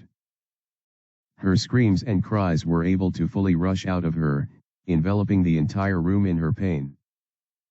Esme didn't really know how long they stayed like this. All she knew was that it felt like an eternity for her. Everything felt so raw and primal that she thought she would sink inside forever. But, everything had to end at some point. And for Esme, it all ended when her eyes slowly closed shut and she fell into the realm of unconsciousness. She's finally asleep, huh? Ray looked at Esme's smaller, thinner frame and felt a string of melancholy echo within himself.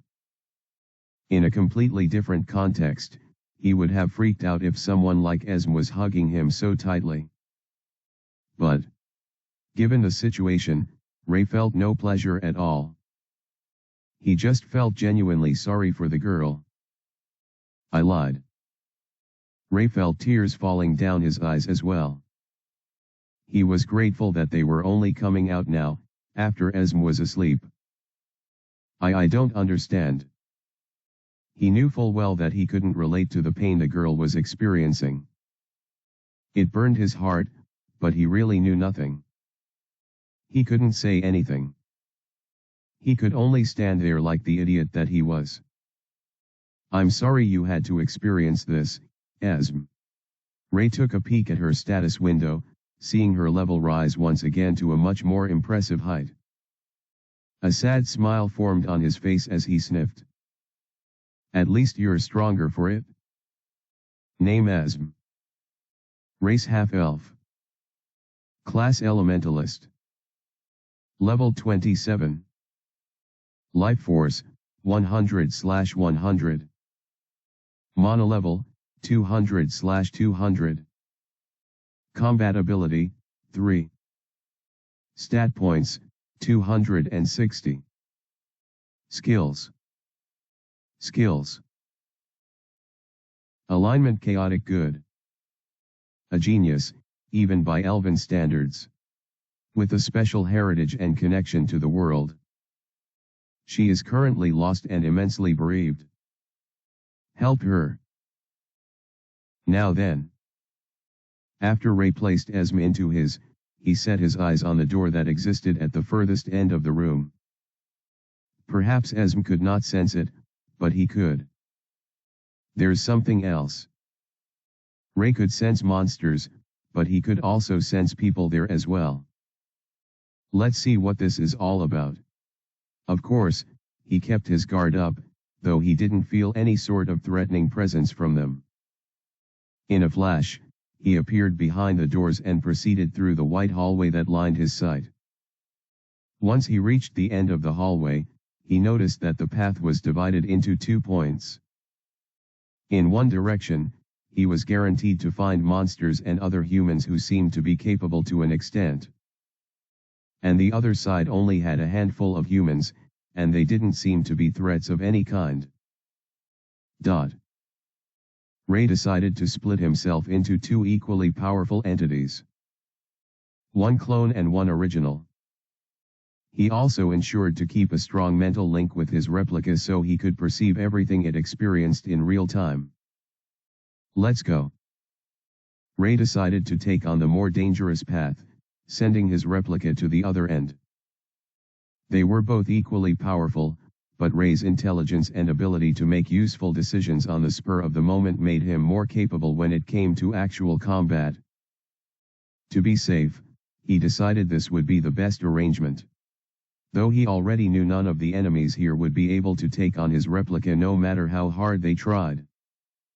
Ray walked down the right path until he got to the furthest end.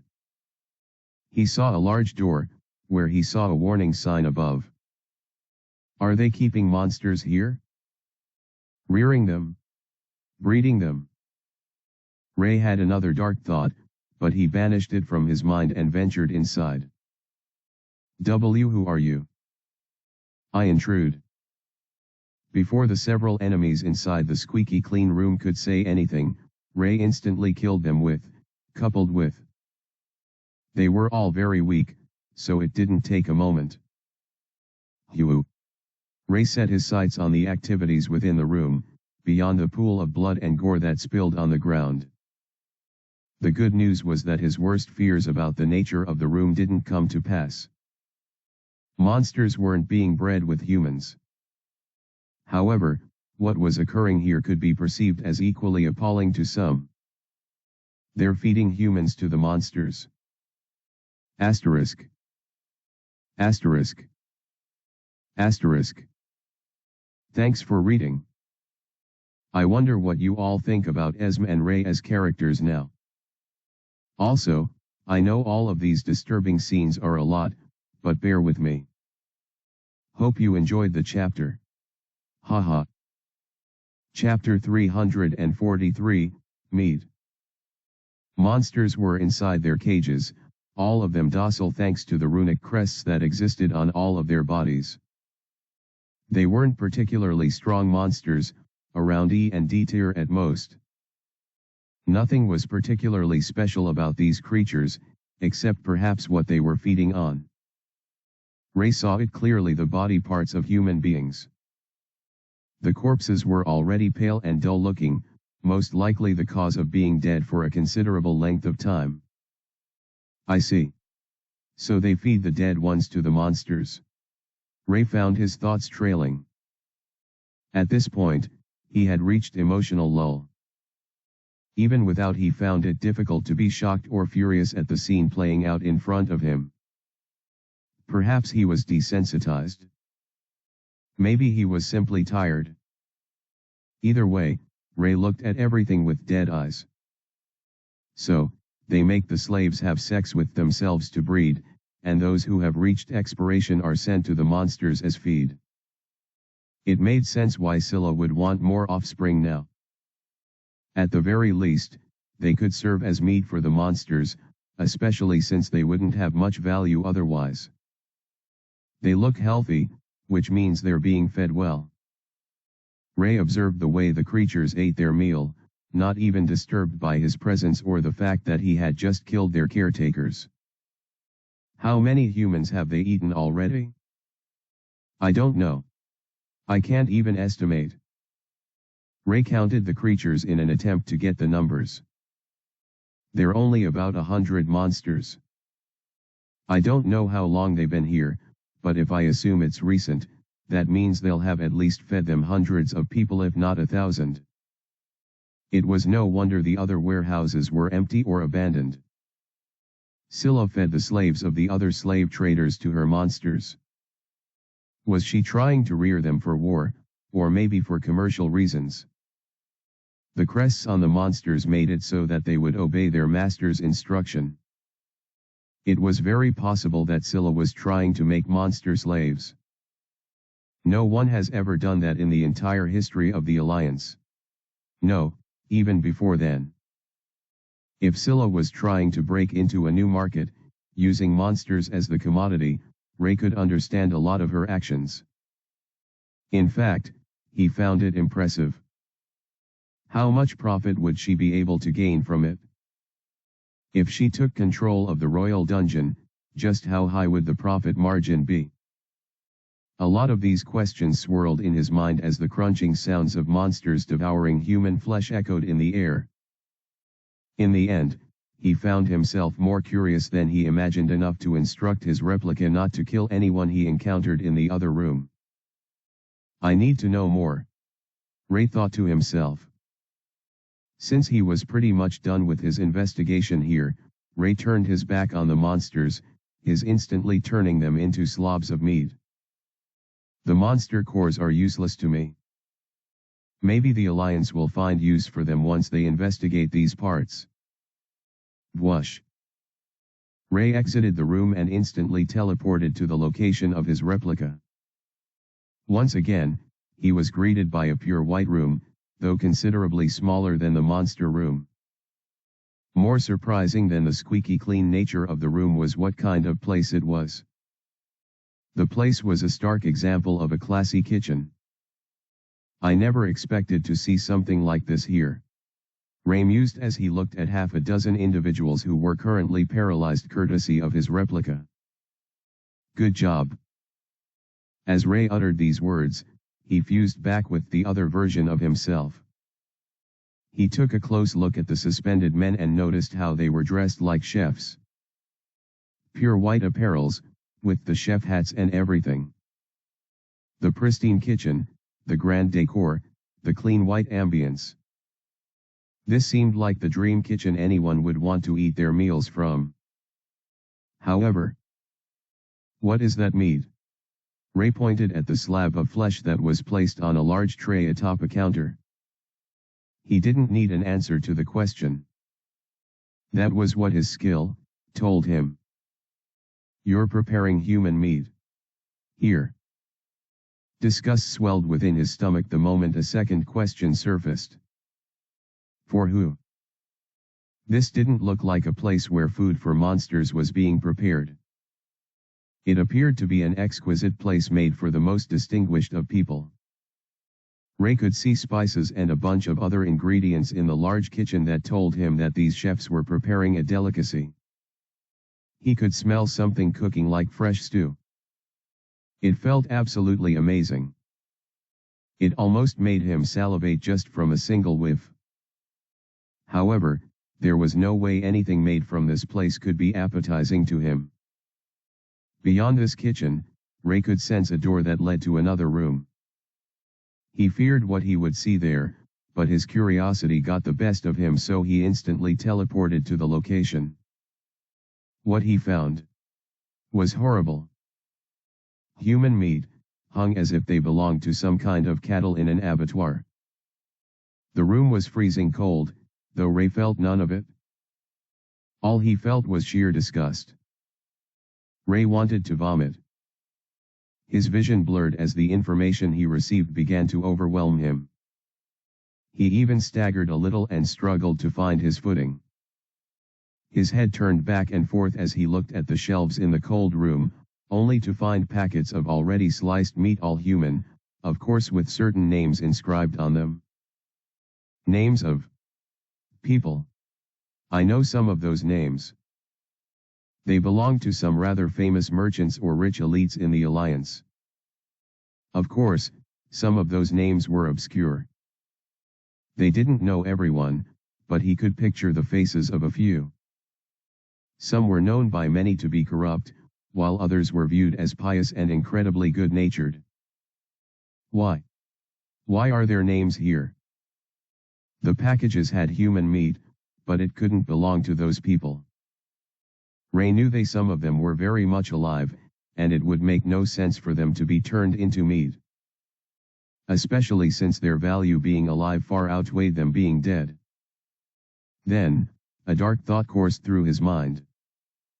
The same question he had before reappeared inside his mind. All this meat. Who is it for? Ray felt like he already had the answers to his inquiry, but he wasn't satisfied. He couldn't be. So he teleported back to the chefs and raised one with his hand.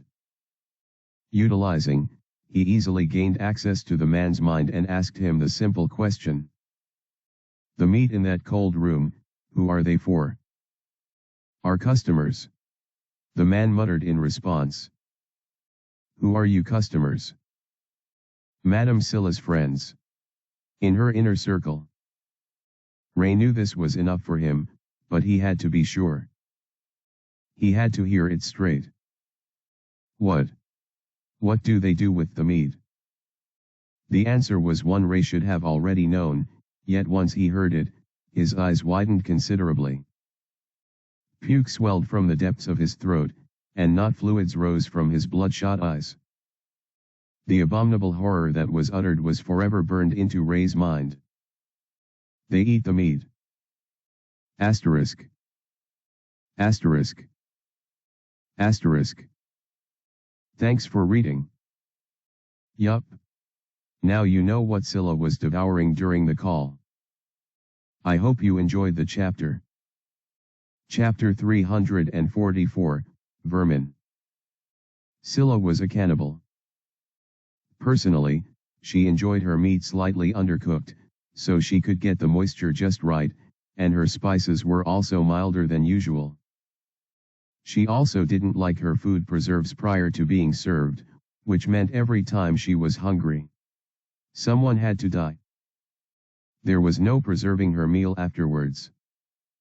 Scylla had friends who shared in her twisted hobbies and enjoyed the same delicacy as her, so she turned her disgusting practice into a business. She would procure, process, and even sometimes cook the meals that her comrades would enjoy, and they would give her money or small favors in exchange. Of course, these people readily agreed. They were too high profile to risk their names being marred by murder or some kind of illegal activity. Also, since most of them weren't particularly deep into the criminal underworld of the Alliance, they didn't know how to properly go about killing and processing humans. In the end, it was far better for Scylla to do the dirty work. There was something else too. Out of all the clients Scylla had, none had managed to outmatch her own cruelty. She was the worst of them all. Since she preferred her meat to be very tender, her favorite meal was the meat of young ones, the younger the better. Imagination could go wild on that, but it was exactly how it sounded.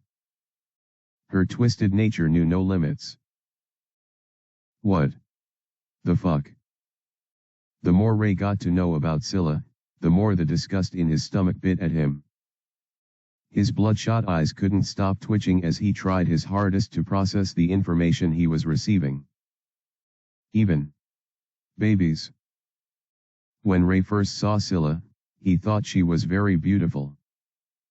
Not as pretty as Esme, or even Alicia in his opinion, but she was a very fine lady. Of course, he never let that distract him from his task. However, he often thought about how her innocent face didn't fit her cruel plans. This is on another level, though. He never thought she would be such a monster. Her alignment was neutral evil, so I thought she only did these atrocities due to self-interests. While that was still true, Ray hadn't known how far those self-interests would take her, and just how much she had done. If he had known, I would have killed her myself. He gritted his teeth as he made a murderous thought. I've seen enough. Ray sighed, pinching his nose with his hand. Rage. Disgust. Downright confusion. A bunch of feelings swirled inside Ray to the point where he just wanted to collapse and lose himself in sleep.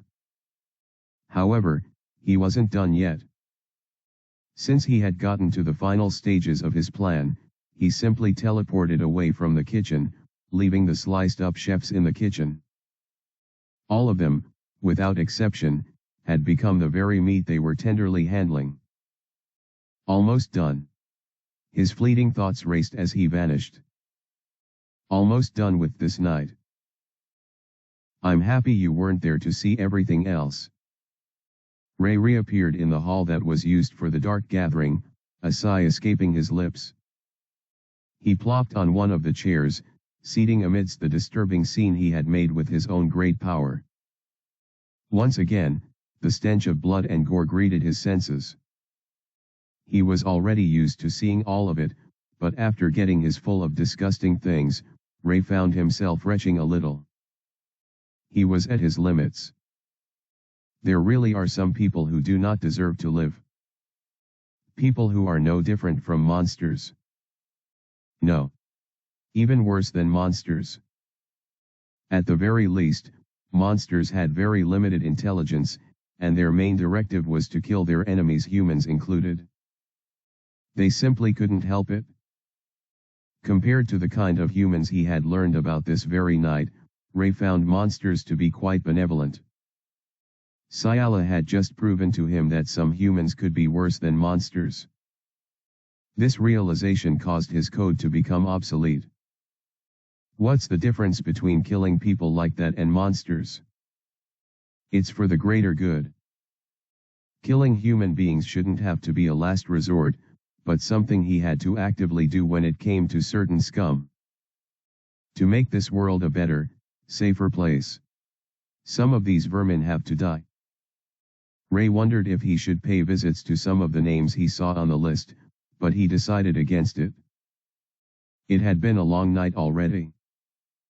After leaving the underground world of Scylla, he went around and investigated the entire building where the Dark Gathering had taken place.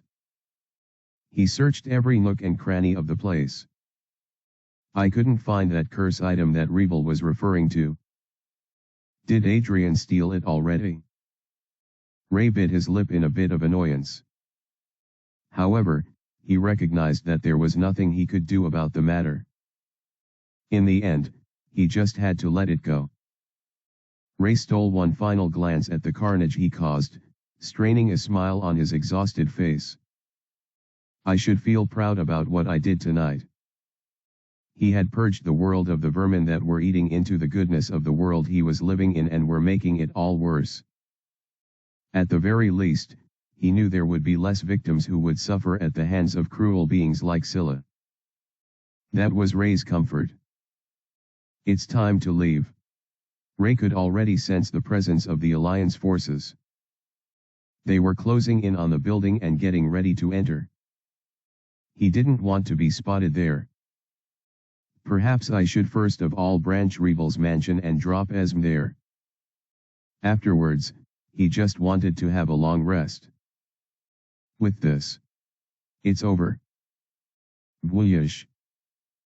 In a flash of blue light, Ray was completely gone from the scene. And then, a few seconds later, the soldiers entered. Asterisk. Asterisk. Asterisk. Thanks for reading.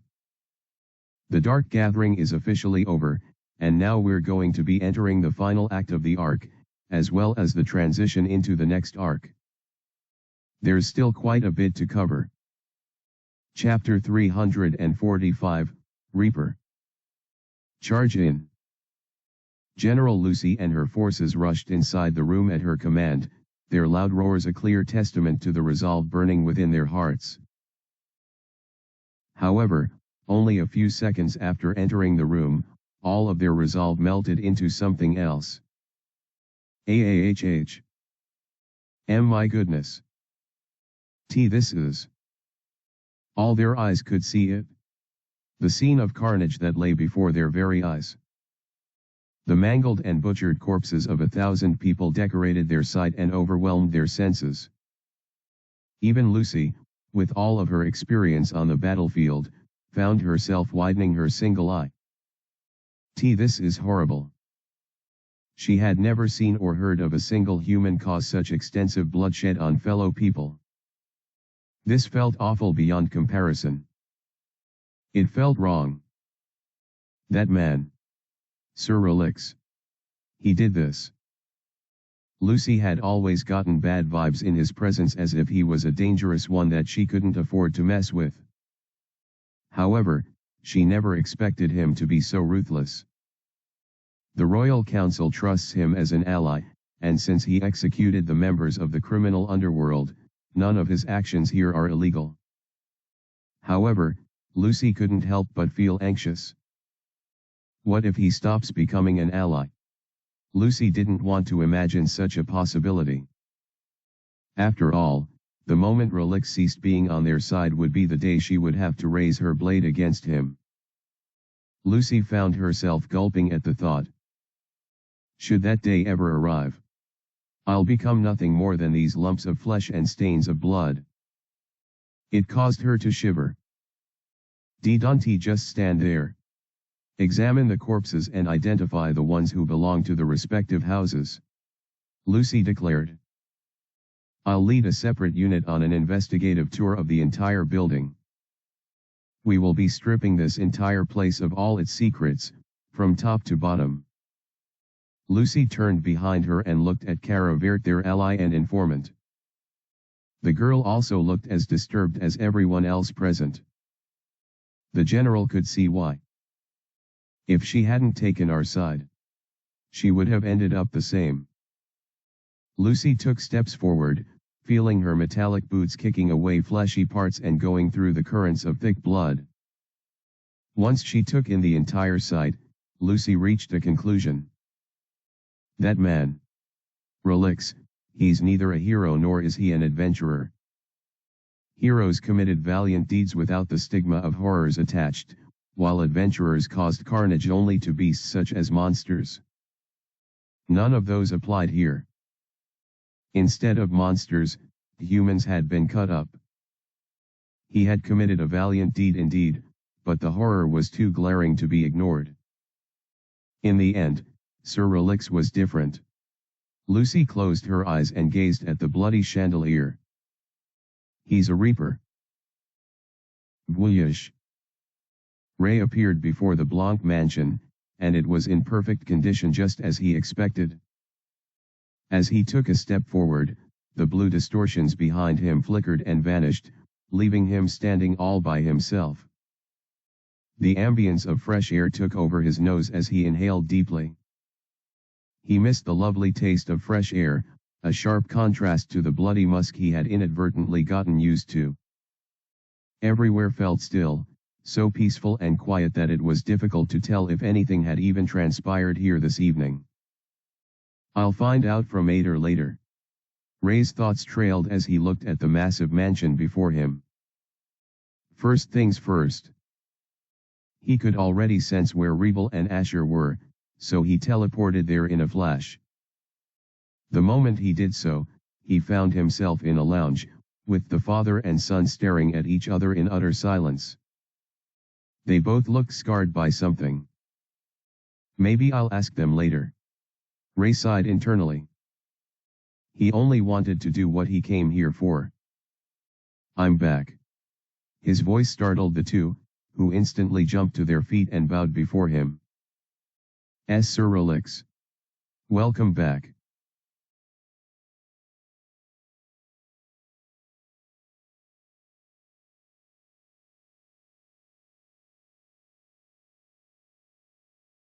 Welcome back, Sir Relix. Their greetings seemed to contain an additional layer of respect, though Ray wondered if it was simply the product of his imagination. Well, whatever. He didn't really care for any of that at the moment. Here. In a sleight of his hand, Esme appeared on one of the sofas, her unconscious form gracefully laying on it. Rebel and Asher looked at her in shock specifically because of her white hair and pointy ears. Their faces exuded confusion, and it seemed like they had several questions on the issue. Ray, however, didn't want to have any of it. Don't ask me any questions. It's a long story. Oh, of course.